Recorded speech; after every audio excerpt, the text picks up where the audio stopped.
বিশেষ চাহিদা সম্পন্ন ব্যক্তিদের অতি সীমিত সংখ্যক কোটা ছাড়া বাংলাদেশে এই মুহূর্তে আর কোনো কোটার কোনো প্রয়োজন নেই। এটি আমাদের একদম অফিসিয়াল বক্তব্য এবং চলমান যে গণতান্ত্রিক আন্দোলন সাধারণ শিক্ষার্থীরা করছে, এই আন্দোলনের সাথে বাংলাদেশ জাতীয়তাবাদী ছাত্রদল পূর্ণ সমর্থন জ্ঞাপন করছে। আমরা শুরুতে যে বিষয়টি আপনাদের নিকট উপস্থাপন করছি সেটি হচ্ছে international criminal code Rome statute অনুযায়ী গুম করা একটি মানবাধিকার অপরাধ, যেটি আইনের ভাষায় ক্রাইম এগেইনস্ট হিউম্যানিটি। গুমের শিকার এদেশে হয়েছে 1972 সাল থেকে। 1972 সালের 30 জানুয়ারি জহির রায়হানকে গুমের সংস্কৃতির মাধ্যমে এদেশের গুমের সংস্কৃতি তৈরি হয়েছিল এবং গত 12 বছরে আপনারা দেখেছেন মানবাধিকার কমিশনের হিসাব অনুযায়ী শুধুমাত্র 895 জন বাংলাদেশে গত 12 বছরে গুমের শিকার হয়েছে। আমরা বাংলাদেশ জাতীয়তাবাদী ছাত্রদল শুধু গুমের বিষয়ে আতঙ্কিত নয়, সারা দেশের এবং সারা বিশ্বের মানবাধিকার সংগঠনগুলো বাংলাদেশের যে গত 1 দশকের বেশি সময় ধরে যে গুমের সংস্কৃতি চলছে সেটির বিষয়ে তারা খুবই আতঙ্কিত বোধ করছেন। বাংলাদেশ জাতীয়তাবাদী ছাত্রদল সবসময় ন্যায় এবং মানবাধিকার সংগ্রাম এবং মূল্যবোধের ভিত্তিতে এদেশের স্বাধীনতা সংগ্রামে বিশ্বাস করে, একই সাথে যে আদর্শকে ধারণ করে আমরা এগিয়ে যেতে চাই সে আদর্শের বিপরীতে এই খুনি হাসিনা সরকার যেভাবে এদেশের শাসনতান্ত্রিক ব্যবস্থাকে দুর্বল করছে তার বিপরীতে গণতান্ত্রিক বাংলাদেশ তৈরি করার জন্য দেশনেত্রী বেগম খালেদা জিয়া এবং দেশনায়ক জনাব তারেক রহমানের নেতৃত্বে বাংলাদেশ জাতীয়তাবাদী ছাত্রদল অবিরাম সংগ্রাম করে যাচ্ছে। আমাদের সংগঠনের সভাপতি জনাব রাকিবুল ইসলাম রাকিব ভাই বলেছেন যে সরকার যে এখন যে কোটা সংস্কার আন্দোলন হচ্ছে সেটিকে ভিন্ন খাতে প্রভাবিত করার জন্য বাংলাদেশ জাতীয়তাবাদী ছাত্রদল ঢাকা কলেজ শাখার সংগ্রামী সহসভাপতি আতিকুল ইসলাম রাসেলকে গুম করতে পারে, এটি আমরা বিশ্বাস করতেছি যে এরকম হতে পারে। একই সাথে সাথে আমরা আরেকটি বিষয় আপনাদেরকে যেটি বলতে চাই সেটি হচ্ছে গুম যেরকম এদেশের একটি অপরাধ, সেটি আন্তর্জাতিকভাবে এটি একটি ভিন্ন অপরাধ। আমরা যদি দেখি 2006 সালে গুম বিরোধী যে আন্তর্জাতিক কনভেনশন যেটি হয়েছিল, যেটি 2 নম্বর অনুচ্ছেদে, সেটি হচ্ছে গুম একটি কন্টিনিউয়াস ক্রাইম। যতক্ষণ পর্যন্ত আপনি ভিকটিমকে জনসম্মুখে অথবা আদালতে উপস্থিত না করবেন ততক্ষণ পর্যন্ত এই ক্রাইম কিন্তু চলতেই থাকবে। একই সাথে সাথে যদি আমরা আমাদের সংবিধানের 102 অনুচ্ছেদের 2 নম্বর অনুচ্ছেদের দিকে তাকাই তাহলে হচ্ছে হেভিয়াস কর্পুরাস রুল ইস্যু, অর্থাৎ যেটি আইনের ভাষায় to have the body before the court, অর্থাৎ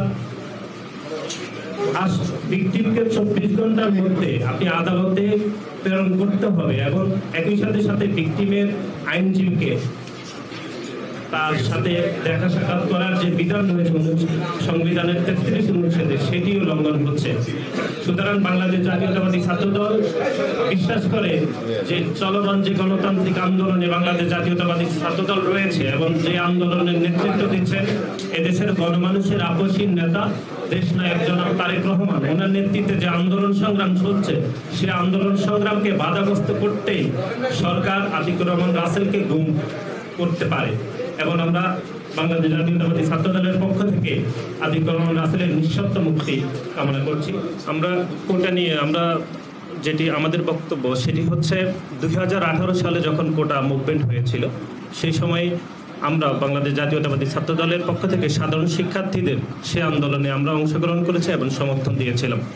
আপনাদেরকে স্মরণ করে দিতে চাই সেই সময় কোটা যে আন্দোলন হয়েছিল সে আন্দোলন ছিল কোটা সংস্কার আন্দোলন, এটার নামই ছিল কোটা সংস্কার আন্দোলন, কিন্তু অবৈধ প্রধানমন্ত্রী ইচ্ছাকৃতভাবে সেটিকে কোটা সংস্কার না করে সেটিকে কোটা বাতিল করে দিয়েছে একটি প্রশাসনিক সিদ্ধান্তের বলে।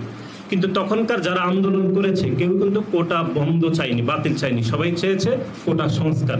এটি এই জন্যই অবৈধ প্রধানমন্ত্রী করেছেন যে তিনি যেভাবে তত্ত্বাবধায়ক সরকারের যে একটি বিষয় চূড়ান্ত নিষ্পত্তির একটা ইস্যু ছিল সেটিকে যেভাবে আদালতকে ব্যবহার করে তিনি ওই রায়টি তার পক্ষে নিয়েছেন, ঠিক তেমনি তিনি কোটার এই যে একটা নিষ্পত্তি ছিল সেটাকে তিনি আদালতকে ব্যবহার করে আবার কোটাকে পুনঃস্থাপন করেছেন। এই জন্যই পুনঃস্থাপন করেছেন। আপনারা দেখেছেন যে গণমাধ্যমে গত 10 থেকে 12 বছরে প্রকাশিত হয়েছে যে আওয়ামী লীগের সন্ত্রাসীদেরকে প্রায় গত 12 বছরে প্রায় 12 থেকে 13 হাজার আওয়ামী লীগের বিভিন্ন পর্যায়ে নেতাকর্মীদেরকে ভুয়া মুক্তিযুদ্ধ সনদ দেওয়া হয়েছিল।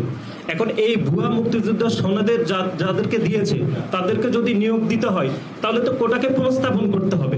সেই প্রক্রিয়ার অংশ হিসাবে আদালতকে ব্যবহার করে এই খুনি শেখ হাসিনা সরকার এই কোটাকে আবার পুনর্বহাল করেছে।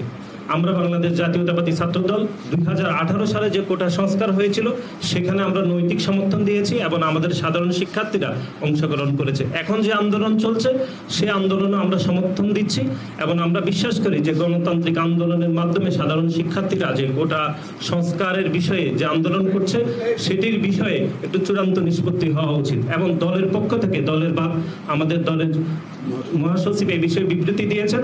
ছাত্রদলের পক্ষ থেকে আমাদের যেটি বক্তব্য সেটি হচ্ছে বিশেষ চাহিদা সম্পন্ন ব্যক্তিদের অতি সীমিত সংখ্যক কোটা ছাড়া বাংলাদেশে এই মুহূর্তে আর কোনো কোটার কোনো প্রয়োজন নেই।